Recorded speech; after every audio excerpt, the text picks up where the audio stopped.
Hi, I'm Ruiz. This is Goliath. Welcome to my classroom. In this video, I will be discussing an ethical methodology called consequentialism. Check it out. It's ethics, brah.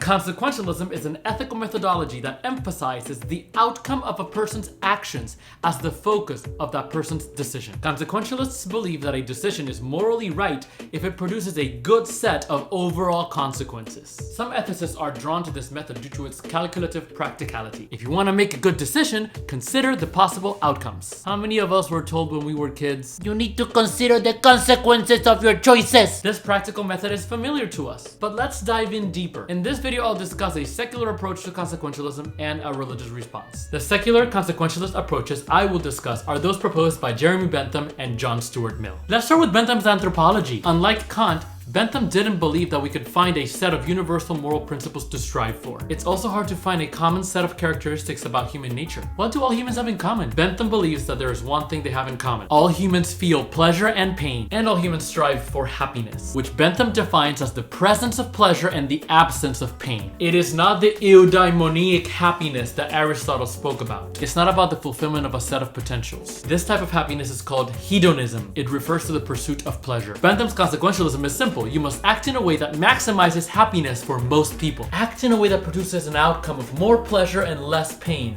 for more people. And that is called the principle of utility, utilitarianism. Utilitarianism is the ethical methodology by which we seek to maximize happiness for most people. Now let's look at John Stuart Mill. John Stuart Mill is also a utilitarian, and his utilitarianism is also hedonistic. He agrees with Bentham on the pursuit of pleasure and avoidance of pain, but he says there are two different types of pleasure. There are higher pleasures and lower pleasures, and higher pleasures are more desirable. For Mill, higher pleasures are distinguished from lower pleasures in two ways. First, they involve human faculties that other animals do not possess: rationality, art, community, government, etc. Second, and most importantly, these higher pleasures are pleasures for which we are willing to go through a little bit of pain in order to enjoy them. An example is learning. Most of my students would rather be watching TV at home than learning at school. Learning is sometimes painful, and watching TV is not. But learning is the higher pleasure. It's more desirable. We're willing to go through a little bit of pain in order to do it, and it distinguishes us as humans. So utilitarian consequentialism proposed by Mill maximizes pleasure of the higher sort. People are pretty drawn to this clean-cut method, but there are some significant critiques. First,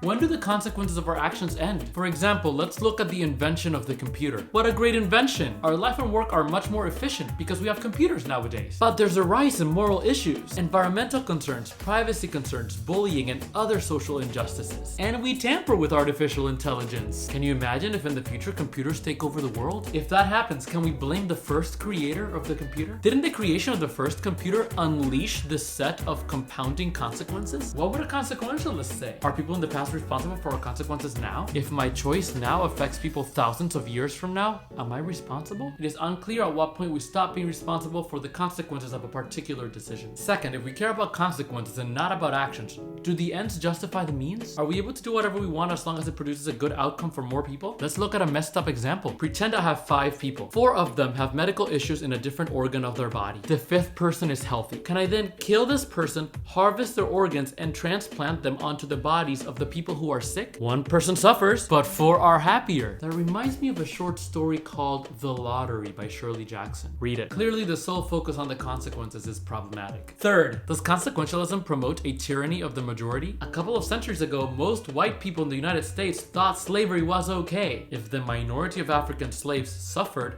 it doesn't matter because the majority of the white people were happy. Do we have to wait for the swaying of the popular opinion on a particular legal right for that legal right to be provided? Gay marriage, contraception, healthcare, death penalty, immigration. Should the majority's happiness always dictate legal reality? Consequentialism has clearly had some things to work through, and it has worked through it. Many modern consequentialists have developed consequentialism to address those issues. Now, how do religions respond to consequentialism? The Catholic tradition is not really a consequentialist tradition. Think of the early church where many martyrs gave up their their lives instead of renouncing their faith. Martyrdom is not a very consequentialist effort, unless you consider salvation to be the best possible consequence, in which case you would consider martyrdom to be a good moral decision, since the church teaches that martyrs go directly to heaven. Furthermore, many theologies in the Middle Ages stated that we must do good actions in order to go to heaven, so Christians would be charitable to other people for the sake of the consequence of salvation. That theology, however, was one of the main critiques of Protestant Christianity. Martin Luther considered it selfish to do good things in order to save oneself, and he didn't think that would get you into heaven, because selflessness is a sign of true faith. For the most part, Catholic moral theology, including modern theology, focuses on the person's character. And considering the consequences of our actions is an important part of our character formation. But consequences are not the central focus. They are a part of the process, one of the many considerations, a piece in the puzzle. And Catholics also recognize a baseline of universal moral principles. So I would say Catholicism incorporates deontology and virtue ethics and largely rejects a consequentialist approach. And I would say that's true of most religions, but not all. Some religious traditions like Buddhism are concerned with eliminating suffering. Other traditions like Hinduism consider prosperity, pleasure, and the reincarnation into a better life in the future to be a consequence that is to be desired. In Judaism, the consequences of your actions do matter, and there's a process of atonement to make up for past mistakes. And that process is often based on a calculation of the negative impact of your mistake. So the religious response to consequentialism is a little bit mixed. However, to give a little bit more credit to consequentialists, modern consequentialists have actually managed to address many of the concerns that other people raise about consequentialism.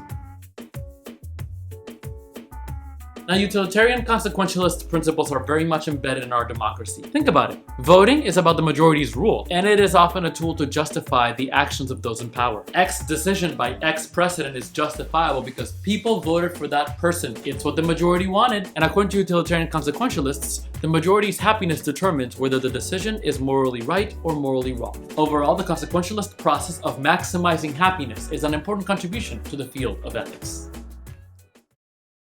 Thanks for watching my video. My next video will discuss virtue ethics. Stay tuned and don't forget to subscribe.